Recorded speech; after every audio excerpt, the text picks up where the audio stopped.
자, 마카다미아도 한번 저희가 소개해드렸는데 네. 그것도 맛있었다고. 그 마카다미아 세 가지 맛있었잖아요. 맞아요. 그 중에 그 바닐라가 저는 제일 맛있습니다. 네. 마카다미 진짜 맛있어요. 그거는 이제 진짜 봉지 옆에 두고 이렇게 먹으면 끝이 없어. 네버엔딩 스토리입니다. 까는 재미가 있어요. 계속 먹어. 큰일. 네. 나중에 막 이렇게 이만큼 쌓여있잖아요, 껍질이. 그쵸. 약간 우리 그 조개구이집 가면 맞아요. 조개 막 나 먹은 거 별로 없는데 그러니까 쌓인 것만 있게 많아. 그 패총이라는 게 네. 참 괜히 있는 게 아니더라고요. 옛날 사람들도 조개 그렇게 잡아갖고 엄청 드셨나 봐. 여튼 저희가 버켄스탁 슬리퍼 그리고 제습기의 여름맞이 소개를 해드렸고요. 이제 본격적인 오늘 시장 이야기 들어가도록 하겠습니다. 우리 박병창 이사님 어서 오십시오. 어서 예, 오세요. 안녕하십니까. 네, 반갑습니다. 자, 우리 이사님께서는 오늘 시장 소개해 주실 거죠? 예, 슬리퍼를 여쭤보려다가 슬리퍼 안 신을 것 같으셔가지고. 예, 잘 안 싶습니다. 그쵸? 예, 맞아. 내가 이제 감이 와. 이제 뭘 딱 여쭤보기에 약간 앞서서 감이 살짝 옵니다. 네. 예. 자, 우리 박병창 이사님. 미국 시장 마감, 지난주 한번 네, 살짝 보고 지난주가 갈까요? 5월 마지막이었고요. 네. 미국 시장이 지난주 금요일 날 소폭 나스닥과 S&P 500이 하락하는 그런 모습을 보이긴 했는데 전체적인 굉장히 견조하다고 볼 수 있습니다.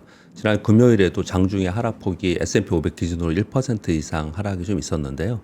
오후에 반등하면서 0.32% 하락으로 마감했습니다.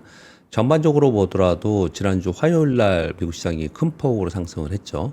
이후에 내내 주중 차익 매물이 나왔는데 장중에 무난히 소화를 잘 하면서 저는 한마디로 표현한다면 그냥 견조한 흐름이 지속되고 있다.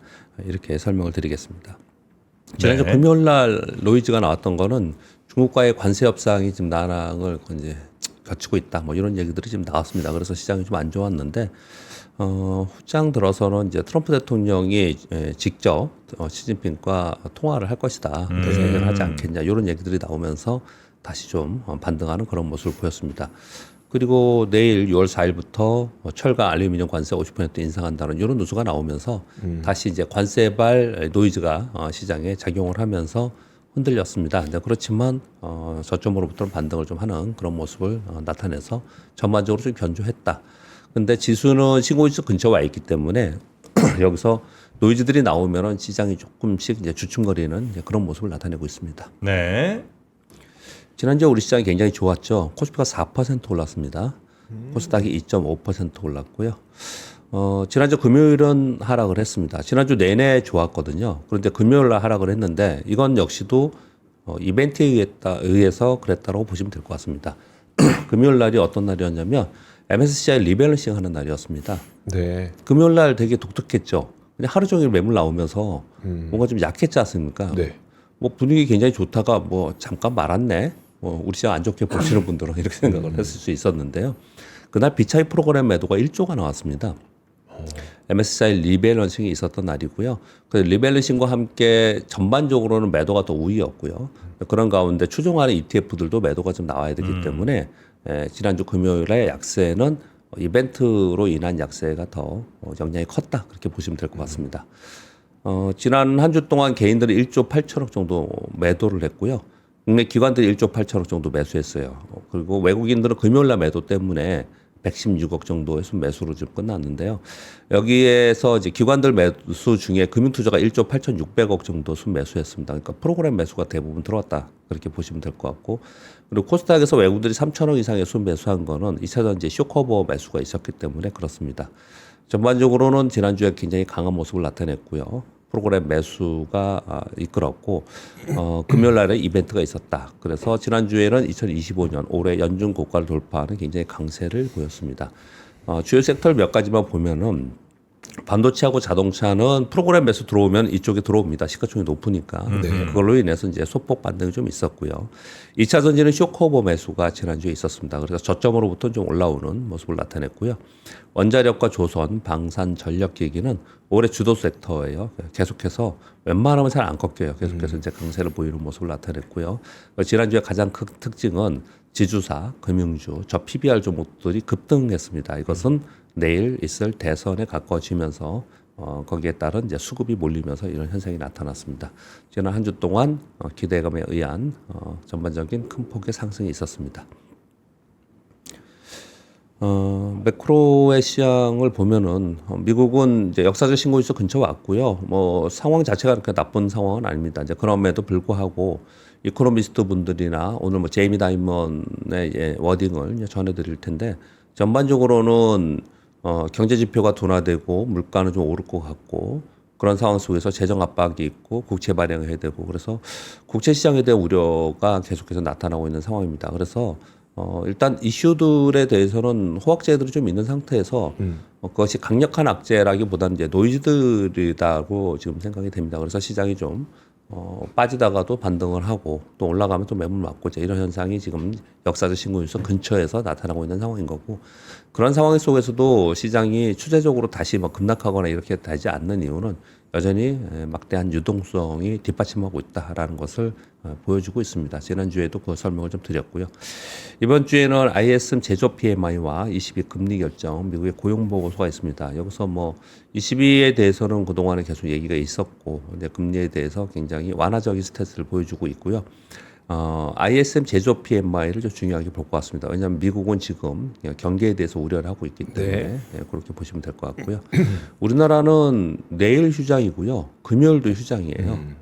그래서 우리 시장은 금요일은 참 6월 6일 현충일이군요. 네, 그래서 사실 3일뿐이 없고요. 그것도 오늘은 또 샌드위치지 않습니까? 네. 오늘 쉬시는 분들도 많고. 네, 오늘 보니까 오늘 아침 월요일인데 출근할 때 월요일 아침 출근할 때 저는 간선도를 안 타고 그냥 시내 통과했거든요. 혹시라도 거기서 무슨 일이 생기면 시간 늦을까봐. 네. 근데 오늘 안 막히더라고요. 차가 없더라고요. 네. 그렇게 이제 이번 주에는 그런 휴일이 좀 많은 장이에요. 그래서 우리 시장에 뭐 외부의 충격이나 이런 부분이 이제 직접적으로 맞는 그런 부분은 크지 않을 것 같은데 제일 중요한 거는 대선이죠. 시장이 새로운 정부가 생겼을 때 출범하면서 친시장 정책 그리고 경기 부양 정책에 대해서 기대감이 있었고 그것을 반영하면서 시장이 움직이고 있습니다. 실제로 발표가 되고 나서 이 부분에 대해서 이런 얘기를 하더라고요. 발표되고 나서 소위 이제 확정되면서는 차익실현 매물이 나오지 않겠냐. 네. 지난주에 급등했던 종목들 그런 얘기들을 하는데 그것은 두 가지 관점에서 조정 이후에 추가적인 상승은 있지 않을까라고 저는 개인적으로 생각을 합니다. 첫 번째는 이것을 꽤 오랫동안 반영하면서 움직였던 게 아니에요. 그러니까 이걸 사고자 하는 사람들이 충분히 못 샀어요. 네. 기관들도 그렇고 갑자기 마지막에 오르는 거예요. 왜냐하면 전부 다 신뢰하지 않았거든요. 긴가민가 했거든요. 그래서 여전히 이쪽에 매수세가 아주 뭐 탄탄하게 또는 충분히 이루어지지 못했다라는 부분이 좀 하나가 있고요. 또 하나는 지금 기대감에 있어 시장 주가가 오르고 나서 어떤 이벤트가 끝나면 거기에 차익 매물 나오잖아요. 그런데 아직까지도 그리고 나서 이게 정말 어떻게 될지에 대해서 철학연대하고 그래요. 그래서 이 부분이 진행되는 과정이 실제로 있다면 그렇다면 시장을 그걸 반영을 적극적으로 할 개연성이 있다. 그래서 하반기는 굉장히 시장을 좋지 않게 보는 사람들도 하반기에 대해서 생각이 조금 바뀌었죠 요즘에. 요즘에 생각이 바뀐 얘기들을 좀 합니다. 이제 그런 부분들이 시장에 기대를 하고 있고 기초 분석상으로도 이게 우리나라 코스피의 주봉입니다. 직전의 고점을 돌파한 상황이고 그리고 지난주 금요일 날 거봐 역시 우리는 빠져 이렇게 생각할지 모르지만 지난주 금요일이 이벤트였습니다. 그렇기 때문에 여기서는 이제 추가 상승에 대한 심리가 더 지배적인 것 같다. 지금 전체적인 분위기는. 그래서 분위기 좀 좋아진 분위기는 있습니다. 그렇게 말씀을 드리겠습니다. 미국의 4월 PC 발표가 됐는데요. 이 부분에 대해서 잠깐 중요한 것들이 몇 가지가 있습니다. 일단 첫 번째는 일단 나온 수치 자체가 시장의 우려를 불식시킬 만한 정도로 안정적으로 나왔습니다. 헤드라인이 2.1%, 근원이 2.5% 나왔거든요. 헤드라인이 예상이 2.2고 전월이 2.3%였습니다. 그리고 근원은 예상이 2.5고 전월이 2.7%였어요. 그러니까 물가가 오를까봐 걱정을 무지하게 많이 했잖아요. 근데 그렇지 않게 나왔어요. 그래서 월가에서는 어떻게 표현을 하냐면 이거 지금 관세로 인한 걱정거리가 만약에 없었다면 물가가 이렇게 떨어졌으면은 연준에서 즉각적으로 움직였을 가능성이 있다. 굉장히 그런데 지금은 관세 때문에 지켜보자라고 하는 거다. 이렇게 표현을 할 정도로 괜찮게 나왔습니다. 근데 그렇게 안정적으로 나온 부분에서는 이제 에너지 가격이 가장 큰 역할을 했습니다. 네. 에너지 가격 하락으로 인해서 전체 물가 상승세의 억제 효과를 이끌어냈다. 이렇게 얘기를 하고 있고요. 서비스와 내구재 가격은 상승을 했고 식료품 공급은 공급 개선이 일시적으로 공급 개선이 되면서 하락을 했다. 이렇게 설명을 하고 있고요. 그러니까 중요한 부분은 연준이 굉장히 좋아할 만한 정도로 이제 양호하게 나왔다라는 부분을 하고요. 그리고 또 한 가지는 슈퍼코어 PC를 또 이제 다루기 시작을 하더라고요. 이 네. 부분은 뭐냐면 우리가 헤드라인에서 에너지하고 음식료를 뺀 게 근원시 PC잖아요. 근데 거기서 주거도 빼고 뭐 에너지, 식품, 주거 그러니까 거의 핵심적 부분이잖아요. 이런 부분 다 빼고 그러니까 실질적인 개인들의 소비 부분들을 좀 얘기하기 위해서 슈퍼코어 PC를 다루거든요. 근데 요게 2020년이 팬데믹이잖아요. 네. 이후에 이게 가파르게 계속 이 물가가 올랐지 않습니까? 네. 그 이후에 슈퍼코어 PC가 처음으로 하락을 했다는 거예요. 그래서 전월 대비 플러스 0.1이고요. 그 원인을 봤더니 실질 개인 소비들이 감소되고 있더라는 거예요. 상품 지출이 마이너스 0.4, 교통, 서비스, 숙박 등이 감소를 하면서 그래서 이 내용을 보니까 수요 측의 물가 압력이 완화되고 있다라는 거예요. 그러면 이걸 가지고 또 우리는 전체적인 또 앞으로 스토리를 좀 생각해 볼 수가 있습니다. 첫 번째는 그러면 경기가 둔화되는 게 맞을 수도 있겠구나. 네, 네. 이게 지금 전체적으로 수요 측에서 점차로 줄고 있다라는 거잖아요. 네. 그래서 경기 둔화 쪽으로 가는 걱정을 하는 얘기가 맞긴 맞는 거구나. 그리고 그 사이에서 그러면 이게가 둔화되고 있는 상황 속에서도 물가가 오를 거라고 생각하는 부분은 관세 부분이지 않습니까? 네. 그러니까 관세 부분이 7월 달에 상호관세가 디데이가 7월 달이지 않습니까? 네.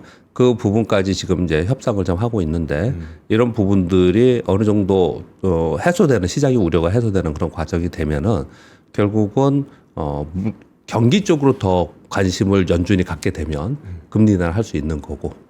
그래서 관건은 지금 이제 여기서 관세로 인한 물가가 어느 정도 튀어 오르느냐, 이 부분을 지켜보는 것이 이번 여름에서 연준이 해야 되는 거구나. 네.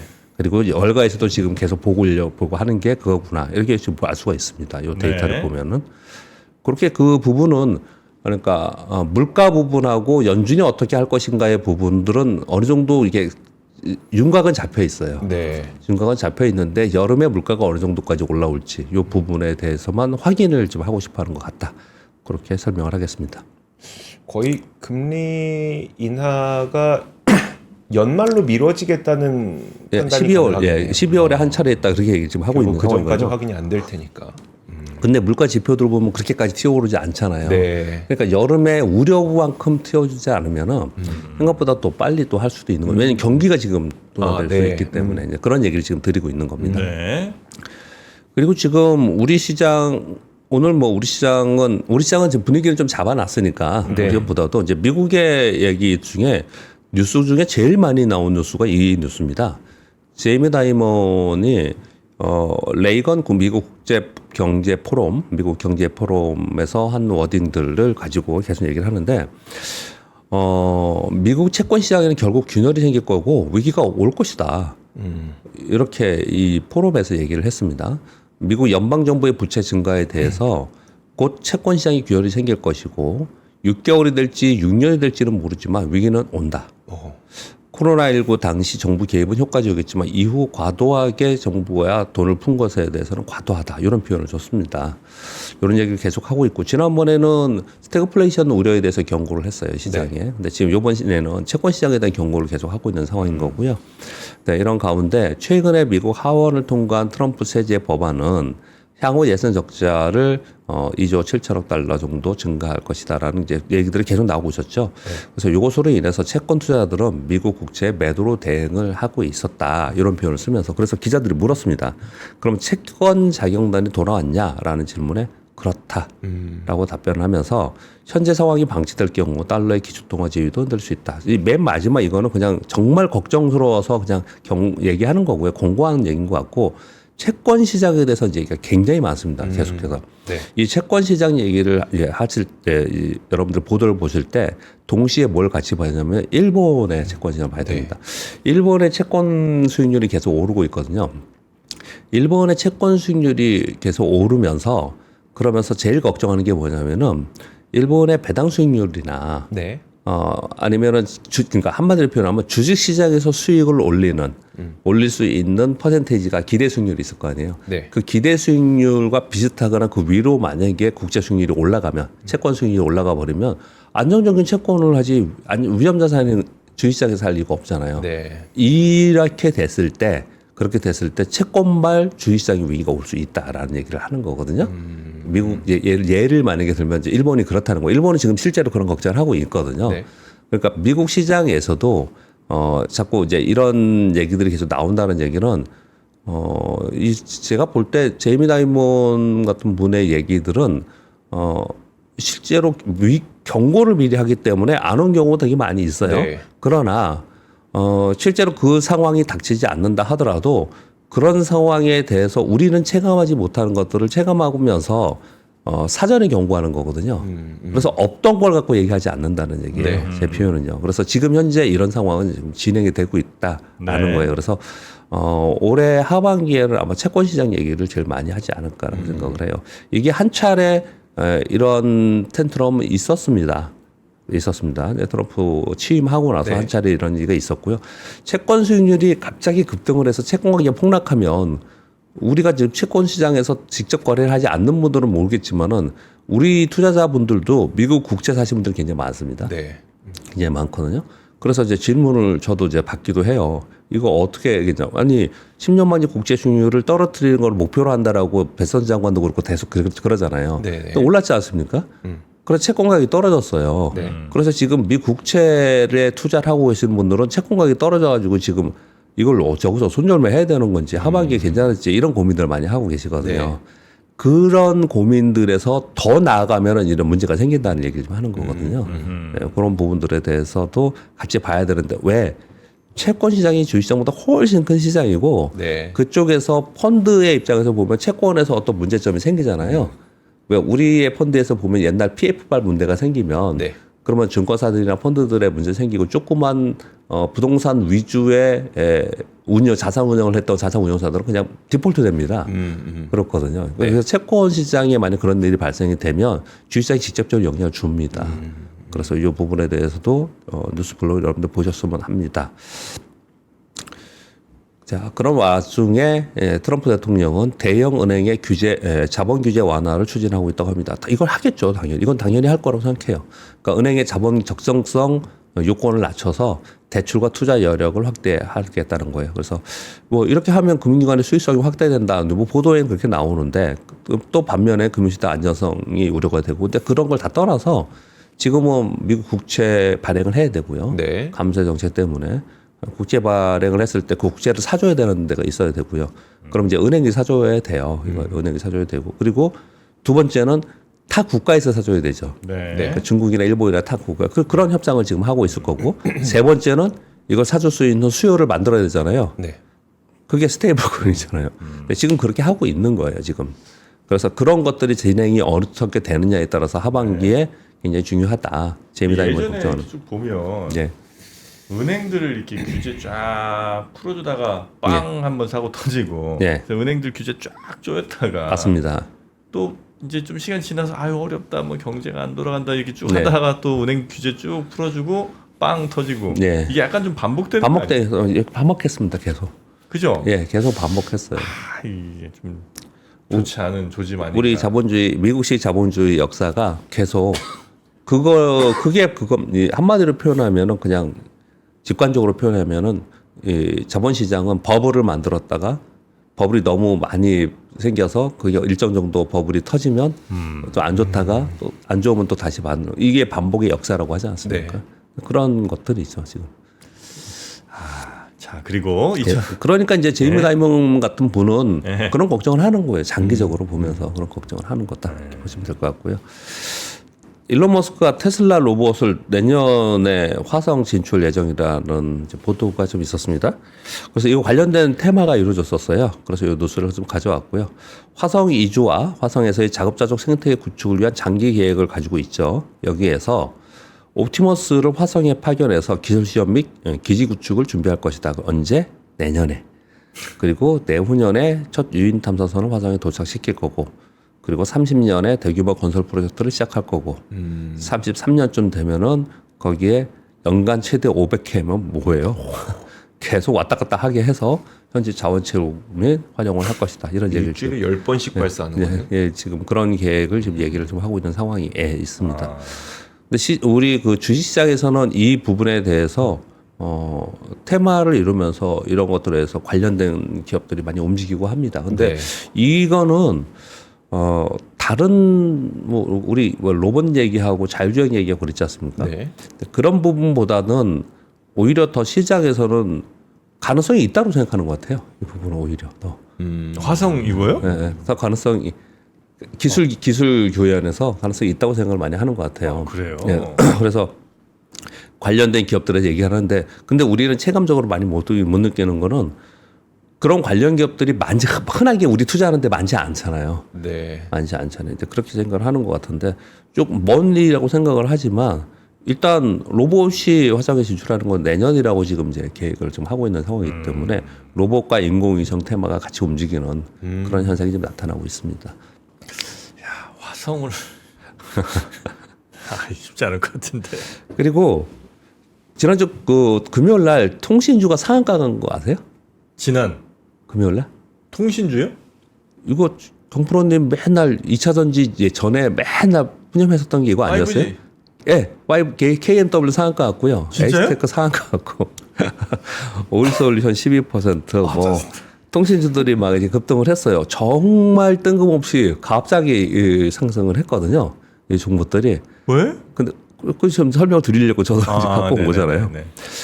지난번 5월 20일 날 트럼프 대통령이 골든돔을 발표했죠. 네. 그러면서 5G, 6G의 선두주의를 미국에서 가져야 된다. 그래서 거기에 대한 부양 정책, 확대 계획을 발표해야 된다라고 하면서 600MHz의 내역에 무선 주파수를 경매한다라는 얘기를 좀 했습니다. 그래서 여기에 관련돼 가지고 이 부품 장비들은 수혜를 입을 거다라는 게 이제 하나가 나왔고요.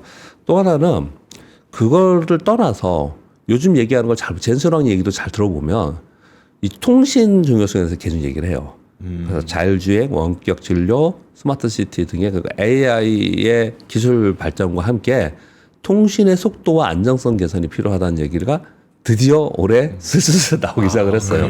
이거 당연할 것 같아요. 이거는. 당연할 것 같고, 우리 왜 자율주행이라는 게 가다가 통신이 끊기면 안 되죠. 그건 진짜 안 되는 거잖아요. 그러니까 이 얘기를 쭉 하면서 다시 그러면 통신 장비주에 대해서 다시 우리가 관심을 갖자라는 게 쭉 됐는데 그날 이 얘기 나오면서 곧바로 상한가까지 가고 막 그랬어요, 종목들이. 그래서 이게 연속성이 있느냐 없느냐는 좀 아직 더 지켜봐야 되는 얘기들이 있지만 네. 그날 이런 일이 있었기 때문에 저는 뭐 시장 설명을 드리는 거니까 이런 내용 때문에 그랬습니다. 말씀을 드리는 거고, 저는 통신 장비는 지금 뭐 이거는 일시적이라고 만약에 본다 하더라도 당연히 굉장히 중요할 것 같아요. 그렇겠네요. 네, 굉장히 중요할 것 같습니다. 저 표에 있는 회사들 가운데 네. 제가 한 절반 이상? 아니 그 정도는 아니고 한 4개 정도 있었던 것 같아요. 맞아요. 한동안 이 얘기 많이 하셨잖아요. 지금은 뭐 요중에 또 하나 아직 남아 있습니다. 아직도요? 네. 못 팔고 남아 있는 게 있었어. 네. 제가 바로 RFHIC 기억들 아시죠? 얘는 내가 못 팔았어 그때. 근데 지금 보니까 뭐 대충 마이너스 한 56.8 뭐 이렇게 나오네요. 오른 게 이겁니다. 뭐 시간의 문제지 또 다시 중요한 시기가 오긴 오겠죠. 일단 왜냐면 젠슨왕이 계속 그 얘기를 해요. 왜냐하면 생각해 보시면은 반도체 예전에 집접도만 중요했는데 네. 이걸로 한계가 되니까 위로 싼 거잖아요. 그렇죠. 네. 위로 쌌는데 위로 싼 것도 이제 어느 정도 되면은 옆으로 병렬로 해서 단지처럼 한다는 거고. 네네. 그래서 그 넓은 다이가 굉장히 중요한 거고. 그래서 유리 기판 얘기가 나온 네. 거고. 그러면 단지와 단지 사이에 서로 이게 인터랙티브가 있어야 되는데 그쵸. 이 부분 은 어떻게 이런 얘기 요즘 되게 많이 하잖아요. 그렇죠. 보면은 그래서 사실 저기 젠슨 왕이 얘기하는 통신 아마 그건 것 같아요. 그러니까 72단을 하나를 쌓았는데 반도체가 다 이게 각 단마다 있는 건데 이걸 어떻게 하나의 반도체처럼 만들 것인가, 거기서 이제 통신을 어떻게 해야지 이게 엄청나게 빠르게 될 것인가, 이런 부분들을 포함해서 이제 앞서 말씀해 주셨던 자율주행은 무조건 중요한 것 같고요. 그래서 왜 비 많이 오고 왜 우리 비 많이 오고 눈 많이 오면 인터넷이 늦어지고 막 이런 일이 발생하잖아요. 유튜브도 자꾸 끊겨요. 예, 그런 일이 발생하잖아요. 맞아요. 네. 근데 진짜로 눈비 많이 오고 이럴 때 자율주행으로 많이 가고 있었어. 뭐 이런 것들. 그렇죠. 네. 그래서 중요한 건 분명히 맞은 것 같다. 6번 뉴스는요, 참 중국 답게 하는 것 같아요. 좀 화가 나는 뉴스이기도 합니다. 뭐 직접적인 화는 아니지만 전기차 판매 1위인 BYD가 보조금을 위해서 밀어내기 판매를 해서 중국 당국에서 조사에 들어갔다는 뉴스입니다. 내용을 보면 황당합니다. 전기차 보조금을 받기 위해서 판매되지 않은 차량을 판매한 것처럼 속여서 일단 보조금을 받고, 그러면 그 차는 어디다 내놓냐? 중고차 시장에 내놨다는 거예요. 그래서 어떻게 알게 됐냐? 네. 중고차 시장에 봤더니 주행거리가 제로인 전기차가 급증하고 있다는 거예요. 그래서 소비자들은 싸게 살 수 있었는지 모르겠지만 이 기업은 새 차를 팔았다고 해서 보조금은 받고, 그리고 중고차로 등록해서 중고차에서 팔고 뭐 이랬다라는 거예요. 그래서 중국 당국에서 조사에 들어갔다. 이런 얘기 지금 하고 BYD 있습니다. 숨겨진 부채도 거의 60조에 달할 걸로 추정된다면서요. 예, 그런 얘기 지금 하고 있습니다. BYD가 그럼 판매량에 대해서 조금 의심을 해볼 그럼요. 있겠네요. 예, 그 얘기를 하는 거예요. 이 보도는요. 예. 하여튼 예전에 원래 그 버크셔서, 그러니까 찰리 먼거가 아마 BYD를 투자를 시작했던가 아마 그랬을 거예요. 그러다가 어느 순간 이제 투자를 접었었거든요. 근데 왜 그랬는지 아무도 모르죠. 아무도 모르는데 요즘에 나오는 이렇게 뉴스들을 보다 보면 이렇게 잘 파는 실적은 오케이인데 이걸 진짜 믿을 수 있는 것인지에 대해서 의심할 만한 거리들이 꽤 많은 것 같습니다. 이런 거는 잘 사면 좋아요. 그러니까 소비자 입장에서. 아, 소비자 입장에서. 이거 새 차인데 중고차로 사는 거 아니에요? 물론 그렇죠. 이제 가격 차이가 얼마 안 나겠지만 이런 것들은 요즘 회사 기업들이 네. 이런 경우가 꽤 있다는 거예요. 그래서 새 제품인데 새 제품으로 못 팔고 그냥, 왜냐면 이제 새 제품으로 계속 있어봐야 이제 재고 부담만 많이 되니까 막 이 업체 같은데 빨리빨리 막 대량으로 넘기고 이런 경우가 우리나라도 꽤 있다는 겁니다. 자, 그리고 다음 뉴스 볼까요? 이 7번 뉴스는 그냥 참고로 뭐 그냥 일단 기억은 해두셔야 될 것 같습니다. 이것도 이쪽에 계시는 분들은 좀 중요하게 생각하는데 직접적인 우리하고는 상관이 없습니다. 직접적으로 현재까지는요. 그리고 시간도 걸릴 것 같고요. 이 내용은 되게 험악한 내용입니다. 내용이 읽어드리도록 하겠습니다. 지난번에 미국 하원에서 감세안 통과했지 않습니까? 네. 미국 하원에서 감세안 통과한 거 있지 않습니까? 215대 그 214. 안의 내용 중에 요 내용이 들어가 있다는 거예요. 뭐냐? 불공정한 외국 세금에 대한 구제책 시행의 관점에서 미국의 차별적 세금을 부과하는 나라의 개인과 기업의 세율을 인상하는데, 일단 직접적인 이유는 뭐냐면 캐나다, 영국, 프랑스, 호주 등 미국의 빅테크의 디지털 서비스를 지금 하고 있죠. 네. 요걸 부과하는 국가를 겨냥한 것이다라고 지금 얘기를 하고 있는데, 내용은 뭐냐면요. 미국 내에서 자산을 통해서 얻은 외국인 투자자들에게 배당을 받거나 이자를 받거나 부동산 수익이 나거나 아니면 로열티의 수익을 받거나 하는 소득에 대해서 지금 현재 기존보다 5% 높은 세율을 적용하고 매년 5% 추가해서 최대 20%까지 누진세를 부과할 수 있는 안을 요번에 이 안에 들어가 있다는 거예요. 그러면 월가에서 생각해 보면은 그럼 미국은 자본시장 개방해가지고 모두 다 들어와서 자유롭게 평등하게 투자해서 수익을 내는 시장이라고 했는데, 그러면 만일 진짜 극단적으로 이게 되면은 그러면 해외 투자자들 또는 해외 펀드들이 미국에서 투자해서 수익 내면 20% 누진세를 내라고? 이런 거예요, 이 내용이요. 그래서 야 이거 지금 다 이제 이 얘기가 시작이 됐고 그리고 안 될 가능성이 높다라는 월가 쪽 얘기도 있어요. 미국 시장에서 이런 일이 벌어질 수가 있느냐라는 네. 건데 이번에 이걸 슬쩍 들어가서 진행이 되고 있다라는 건 확실히 지금 보도가 지금 되고 있습니다. 네네. 이 세금이 우리나라에서 이른바 구글세라고 불리는 그거죠. 네, 예, 그럼 예. 우리나라도 사실 예. 피할 수 없을 가능성도 있겠네요. 근데 일단은 현재는 미국의 차별적 세금을 부과하는 나라의 개인과 기업이라고 했습니다.